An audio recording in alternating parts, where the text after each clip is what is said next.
the frequency changes, which is very typical. Okay, I'm changing the frequency on my voice on SSB when I'm talking. So let's try the tune button. Okay, trying the tune button. Here we go. I can see that I can hear the tone here, and it's 7.2016. Okay, so we are off by 1.6 kilohertz. Okay, off by 1.6 kilohertz here.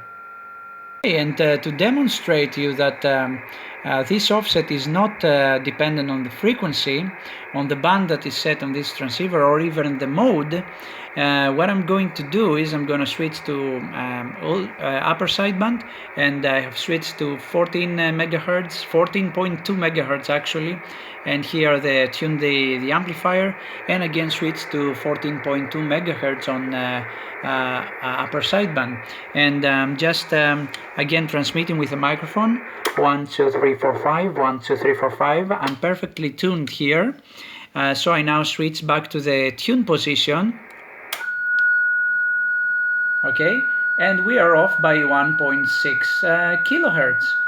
So I think if we are able to actually detune this frequency display, we will be able to actually monitor the exact frequency of this transceiver by just tuning, okay, with very low power. You don't need much power. We're supposed to be at 14.2 megahertz here, and the frequency display shows 14.2016, off by 1.6 kilohertz. So what we need is to set this frequency display to be 1.6 kilohertz lower, okay, and this will just work. Okay, in the final test before we go on, we are at 3.8 megahertz this time at lower sideband, and here as well 3.8 megahertz. I have tuned this correctly, 1 2 3 4 5 1 2 3 4 5, just in frequency on lower sideband, and always reduced power here, and I just click the tune, and we are again at 1.6 megahertz, 1.6 kilohertz off. Okay, so I think we're quite okay to continue with this and just detune the frequency display, so we can display the actual transmitter frequency on the frequency, on this frequency display.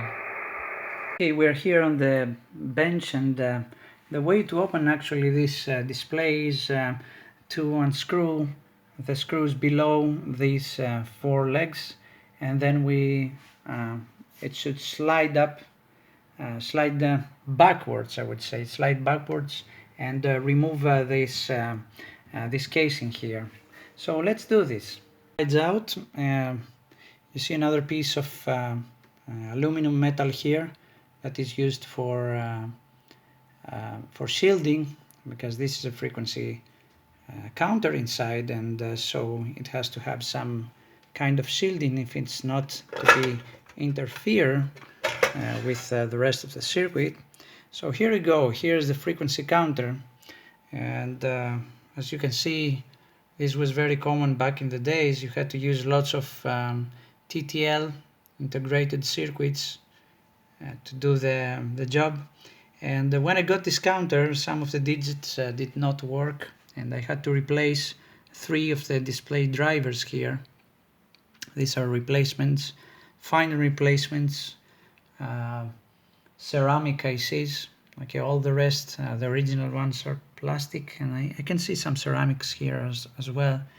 And here is the section where the heterodyne and the I think, yeah, it's just amplifiers here. I haven't looked at the schematic yet, but I think it's just amplifiers here. So we'll try to tune this in frequency and see how we can do this. I think it's this frequency adjustment here that we have to detune, actually, not tune, but detune. So I know that from our tests, from the tests that I did previously, that you saw in the video, that we are 1.6 kilohertz above the actual frequency that we are transmitting on SSB. When we are in the carrier mode, in the tune mode, we are 1.6 kilohertz above. So we try to detune it by 1.6 kilohertz. We're going to see if this little trimmer here will do the job. I am quite sure it won't do, because the crystals cannot be detuned so much. But I think it's a 1 megahertz crystal, so it's very difficult to be detuned by 1.6 kilohertz. But anyway, we might have some luck here, because I'm not sure what conversion is being done here on this thing. Maybe if we detune the 1 megahertz just a little bit, it will offset the frequency way a lot. So we're gonna try this and see how it goes. I put back the original top cover, the top shielding, because as it turns out, this unit has three nice points at the bottom, three nice potentiometers that you can calibrate, and you can calibrate the LMO, the BFO, and the HFO. And we're going to use these frequencies here, particularly that one, I think, to the HFO, because we're using the HFO frequency at the back, and see if we can set this unit to 1.6 kilohertz below the actual measurement. So what I'm going to do now is I'm going to plug this unit in the power and in the mains power, and switch it on, let it heat, and try to read 1.6 kilohertz below zero, actually, okay? And then we're going to put this unit back in the setup we had before, and see if we can show the actual frequency. And if we can't, I'm not going to close this unit completely with its slide enclosure. I'm going to leave it like this, and I'm going to set it right at the transceiver. But first I'm going to set it, as I said, by just tuning this HFO here, this particular trimmer potentiometer, to be 1.6 kilohertz below zero on the display, when no HFO signal is applied to it. After I read a little bit about the manual. Actually, these controls here are level set controls. So you're actually setting the level in the LMO, the BFO, and the HFO. And I have figured out that from the previous time I opened this, I have already set the level of the LMO to minimum, fully counterclockwise, the level of the BFO to minimum, and the level of the HFO, which is the input that I'm using, to maximum, okay, so that the counter has the maximum sensitivity, and I don't need to transmit with so much power to read the frequency. So these are not for setting of the frequency, so have to find another way to see if I can detune the counter and offset the frequency by 1.6 kilohertz below. So we're back in the first place here, and I'm trying to adjust this capacitor here. I have just this crystal capacitor at the time I transmit here with the transmitter. So the best I could do is 500 to 600 hertz.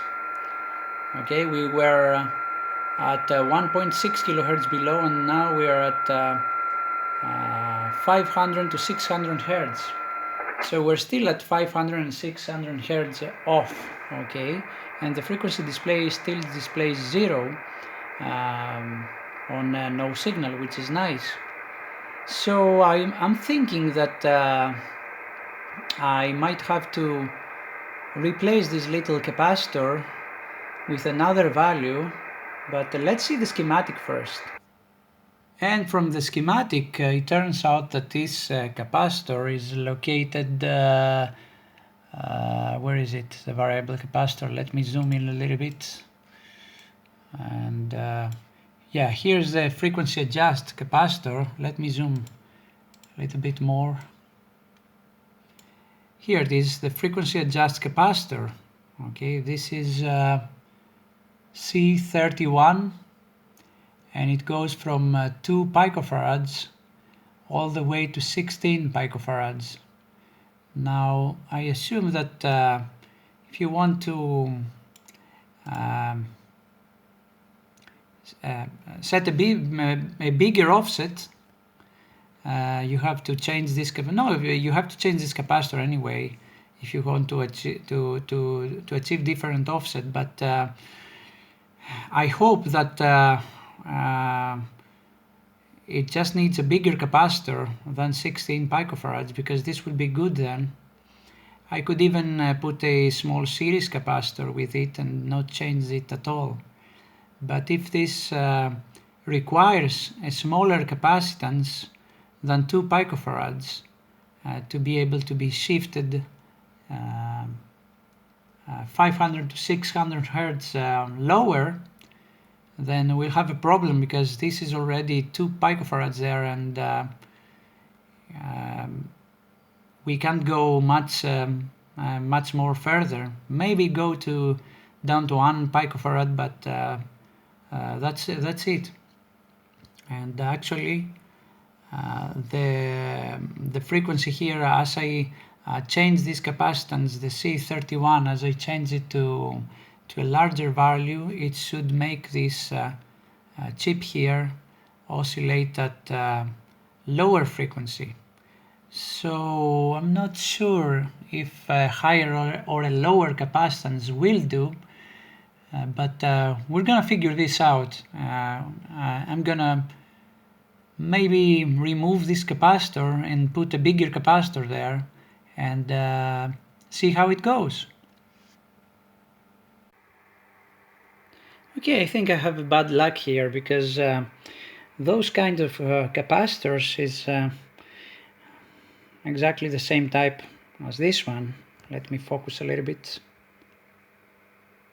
Okay, I don't know if the camera can focus in this. No, it can't.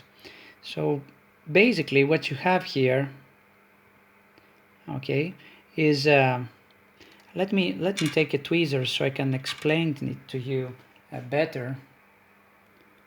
So what you have here is this pin here, the pin below that point, is actually connected to a plated surface here, which is going through the half of the ceramic, and the other half, and this is one part of the one plate of the capacitor, the variable capacitor, and the other two pins, this one and the other in the next side, is connected through this screw here to the disc that is rotating.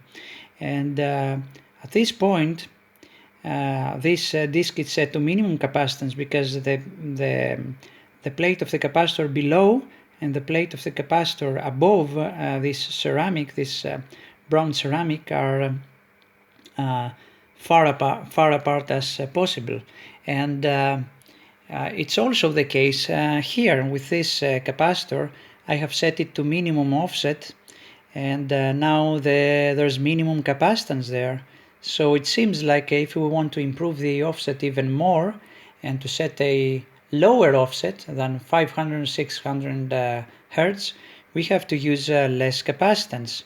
Now I'm thinking some ways that we can overcome this, but let me check a little bit about the